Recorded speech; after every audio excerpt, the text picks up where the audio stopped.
What's going on, everyone? It's Trey with the 3 Ball Pod, and today we are going to be doing a 2026 mock draft.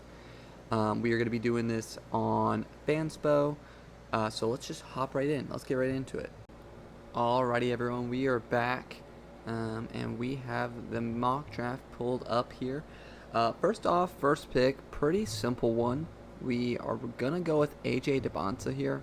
There is obviously debate between him and Darryn Peterson. I think even Cam Boozer could be in the conversation, depending on the fate of Anthony Davis on the team. But Dybantsa has the athleticism. He has the upside swing, scoring-wise, just upside through his age. He's 19 years of age. Averaged really good college numbers. 26 points is insane in college. 7 rebounds, 4 assists. I think it's the obvious pick, and it feels like a need for them. A young building block that they need desperately. Number 2 overall, I think this one's also fairly simple. I think it's got to be Darryn Peterson. Darryn Peterson fits right on next to Keontae George. He's a taller guard, good defensively, 3-level scorer, and also good age. Only worry is his injury concerns, but I honestly think that he'll get that taken care of. And if an NBA team sits here and says, I'm going to take him at 2, I'm sure they've done their research on that injury concern. So we're going to do Darryn Peterson, number 2 overall here to the Jazz.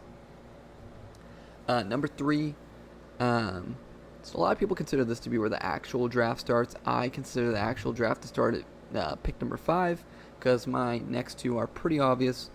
I think I'm very high on Cam Boozer. I think he could go as high as 1. I really don't think he should go lower than 3. Just makes too much sense here. He'd make a great front court mate with Zach Edey.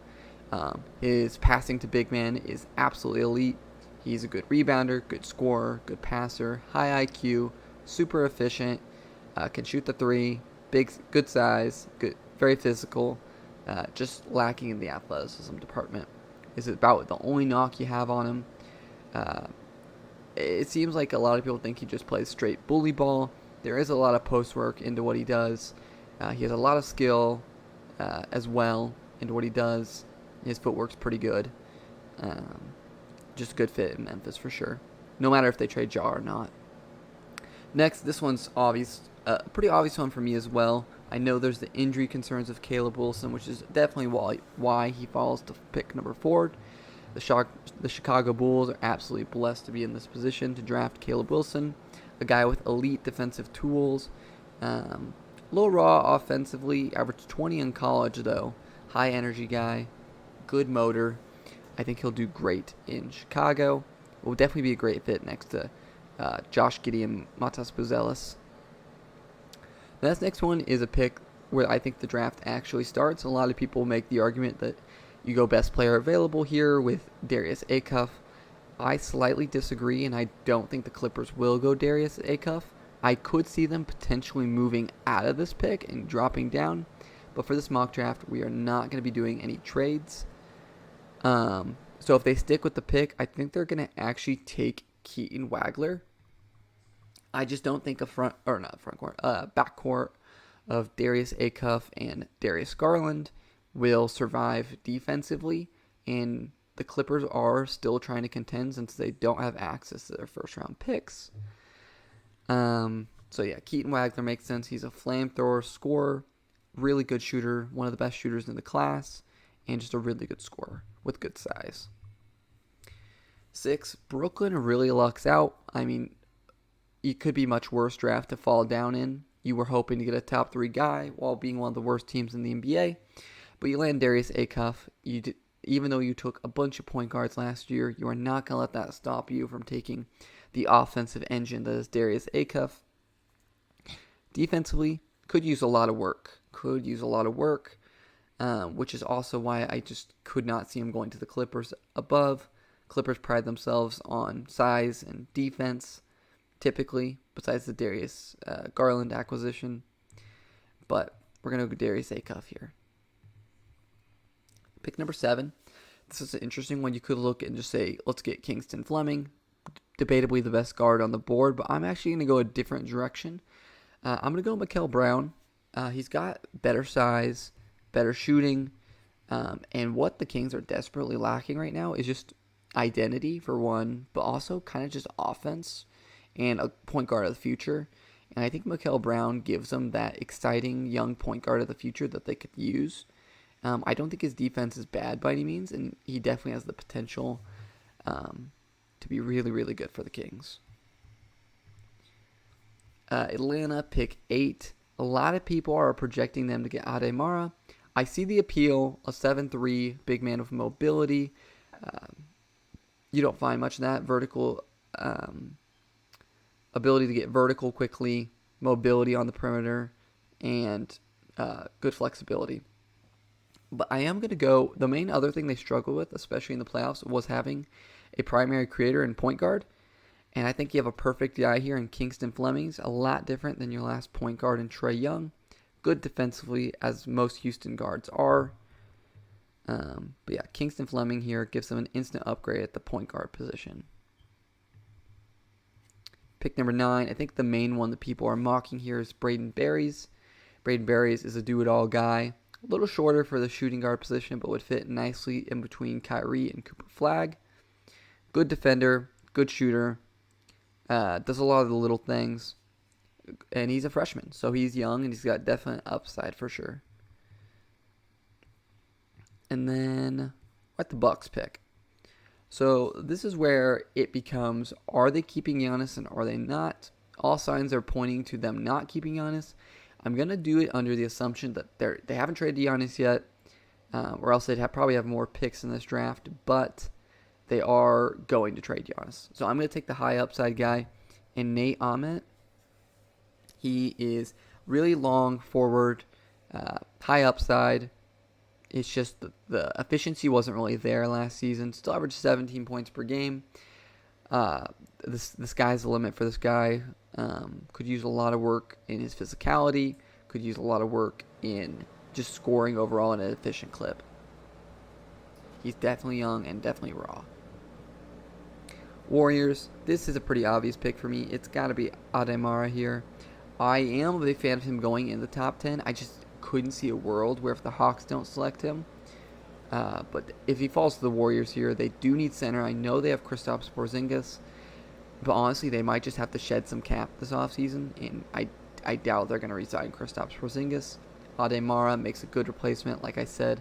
Good vertical, 7'3", good flexibility, and with the emergence of Victor Wembanyama, it's looking like you're going to need a guy in the paint if you want to compete in the West, or just compete at all, because you're not going to be able to survive Victor Wembanyama when Draymond Green is your center. It's just how it is. Thunder, this one to me screams Yaxel Lendenberg. I think that Kareem Lopez is also in play here. I do think Kareem Lopez might fall to their next pick, and so I think they need to get a guy who can contribute now, and I think that's going to be Yaxel Lendenberg here. He is a guy that's really good at rebounding, very physical, good size, 6'9", 240, senior, so he is experienced, just won the national championship. Physical guy, can shoot the three. Shot selection's a little weird sometimes, but I'm sure they can knock that out of him by making him an elite role player, like the Thunder are very good at doing and finding. 13, Miami Heat. I think they go down here and take LeBaron Philon. You look at the playmaking on that team, and they got Kasparas Yakushonis off the bench as a young guy that hasn't got much playing time quite yet. And then you look at the other starting point guard being Davion Mitchell. Not much playmaking there, particularly there for defense. Tyler Hero's not giving you much playmaking. And with a guy like Bam Adebayo on your team and Tyler Hero, you could easily set them up by getting a guy like LeBaron Philon. Good facilitator, good scorer. Size isn't the best, but I think he screams Miami Heat to me. Pick 14, I think this guy could probably go as high as the top 10, but because of injury concerns, he's going to fall. I got Jaden Quaintance here. I think the upside is absolutely there to be a top 5 player in this draft class. I obviously understand the concerns with a big man having an ACL injury, but I think it's a risk the Hornets are willing to take, especially with having another pick in this draft. And the upside of Quaintance is just too much to pass on, especially given looking at his Arizona State film from last year. Got the Bulls again. I know they're absolutely livid that they could not get Caleb Wilson and Jaden Quaintance in the same draft class. Honestly, I could expect the Chicago Bulls to potentially even trade up for a guy like Jaden Quaintance if they think he's their guy. Could get Caleb Wilson and Jaden Quaintance. They're going to absolutely just settle here probably on... who did I have them taking here? Have them taking... Oh, yes. A bit of a... I don't think this is even really a reach. He's definitely rising up draft boards. Morez Johnson has the physicality. A little small, 6'9", but we see a 6'9" center succeed sometimes. Very physical, plays gritty defense, can shoot the three, good rebounder. And I think he's going to definitely fit the grittiness style that Chicago would be going into by drafting Caleb Wilson. We got the Grizzlies here. We're going to also draft a draft riser here in Cam Carr. I think he could go a little bit higher than this, but I think this is kind of like the floor for Cam Carr, going 16. He was absolutely elite at the Combine. Good Combine stats, good to put up a good performance in the scrimmage. I think he really impressed some scouts, and Grizzlies could always use more wings. 17, like I said, I really do think Kareem Lopez could be the pick here. You could also make a debate. The Grizzlies going in a rebuilding direction could take Kareem Lopez for the upside. I think he's a guy that fits more like a Sam Presti mold. Long guy, good cutter, high IQ guy, basically. And has shooting upside. He kind of reminds me of the Ousmane Dieng pick a couple years ago. Just a better version. This is a deeper draft class than that Ousmane Dieng class was. But I really do like the Kareem Lopez pick here for the Thunder. Pick 18, like I said, Hornets taking a swing on Jaden Quaintance. They might go for a more ready prospect. And I think I'm going to take Dalen Swain here. They get a more established wing, who's an older wing, a junior, good size, 6'8", 220, averaged good scoring and good efficiency in college. And his scrimmage wasn't as good. He actually didn't play the best in the scrimmage, but I do think that might hurt his draft stock a little bit. But I definitely don't see Dalen Swain falling out of the top 20 with how he played this collegiate season. And with his size, it's a good wing size for sure. We got the Raptors, and another thing they could usually use, playmaking. So we're going to go Christian Anderson here. I think there's a debate that could be made that they go center. Jakob Poeltl's looking a little old out there, and they don't have much depth there. But they definitely need that playmaking that Christian Anderson could give them. Their starting point guard right now is Emmanuel Quickley, and that's just not going to cut it in the NBA.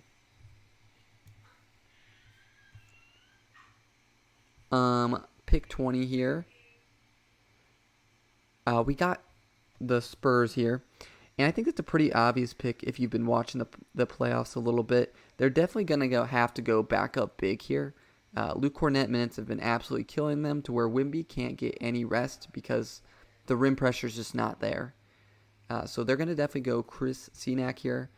He's a good rim defender, good rim runner. He fits exactly like what they need. It's what they wanted Luke Kornet basically to be, but he'll do it at a higher level. Pick 21 is the Detroit Pistons, and they got to go with ball creation here. They were solely relying on Cade Cunningham and Tobias Harris to create looks for them. If Tobias Harris is the second guy that's going to be creating shots for you, your offense is going to be very stagnant, and Cade Cunningham is going to have a lot of workload, which we definitely saw in the playoffs. So we're going to have to go with a more experienced guy here in Bennett Sturts. He's a senior, had good playoff experience, national NCAA experience in the playoffs. Good size for a guard, very good playmaking, and a elite scorer in college with 20 points per game, and definitely shoots the rock well. Let's see here. Philadelphia 76ers, a lot of people see I have Hans Steinbach falling here. He is an elite rebounder. I think this is all situational where he falls, and he falls right into Philly's lap. and I do feel like they absolutely cannot pass on him when there's a glaring need at the big man, depth, and power forward. He's a good rebounder, has the potential to be a good shooter, and he's a good scorer in the paint, just wasn't given the best looks by the Washington offense. 23rd overall, we got the Atlanta Hawks on the clock again. They got Kingston Fleming with their last pick. I think they absolutely can't pass on Isaiah Evans. I bet they're wishing Hans Steinbach for all of them. That'd be a perfect draft for them. Kingston Flemings and Hans Steinbach to get more depth at the center position. But Isaiah Evans absolutely gives them more of a shooting threat. I don't know why he's not necessarily going up higher on boards. I've seen him go as low as 28 in some mock drafts. I just absolutely think his shooting is going to get him to go higher. Debatably the best shooter in draft, at minimum top 3 in the draft. We got the New York Knicks here, sitting in the finals right now, up 2-1. One thing that sticks out is that they're going to lose Mitchell Robinson this offseason, so they got to address big men coming into this. One guy I think is Allen Graves. He plays with a lot of grit.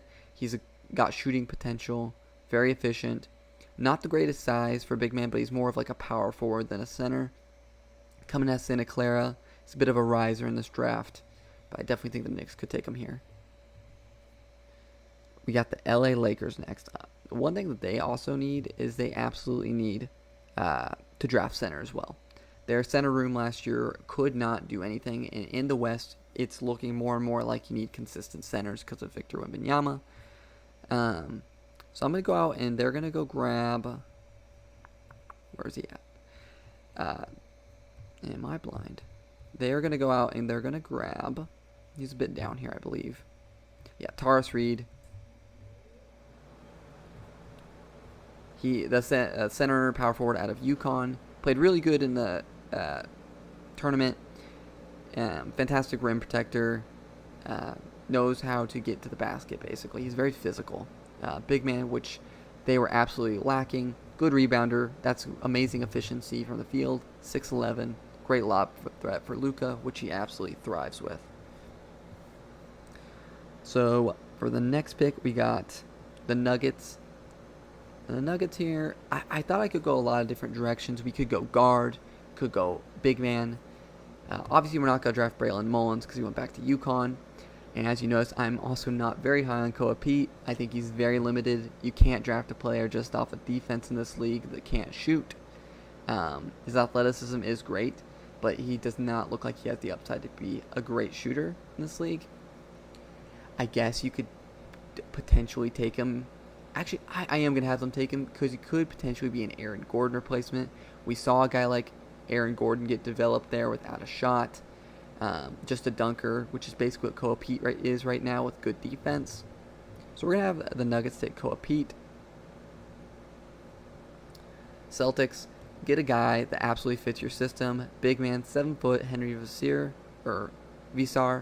however you pronounce that, junior, and great three-point shooting center. Not very good in the paint, but we all know what. They went out and got Vucevic because he was three-point shooting center.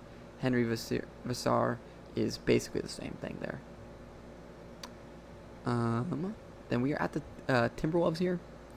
Timberwolves, they could use more guard creation. Could see them go like Malik Thomas here. And that might be what I have them do here.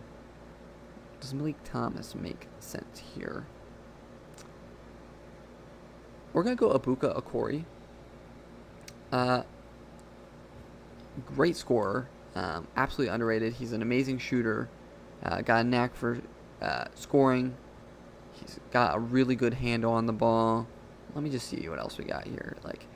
I have seen a little bit of him. He's extremely crafty and high IQ, like this says here. We're going to draft him there. They just need more ball creation. All they have right now is Ayo Dosunmu and Anthony Edwards, basically. And old Mike Conley, who's probably retiring. Then Cleveland, we have Malik Thomas here. Also need a microwave scorer off the bench for them. That's one of their main problems they had, is that whenever James Harden was off, they just could not generate points. So getting a guy like Malik Thomas who can generate his own shot and score at will is exactly what they need. Then Mavericks here at 30, having the Thunder's pick.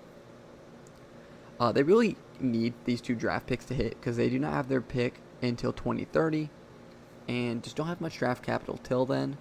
So we're just going to go here, a high upside guy. I know you'd be like, oh, but why aren't you taking a guy that can win now? I think this guy will be extremely good for them. Luigi Swigo. 7'3", 245. He's kind of lanky, but he has upside to be a good 3-point shooter and very underrated, has a good standing reach.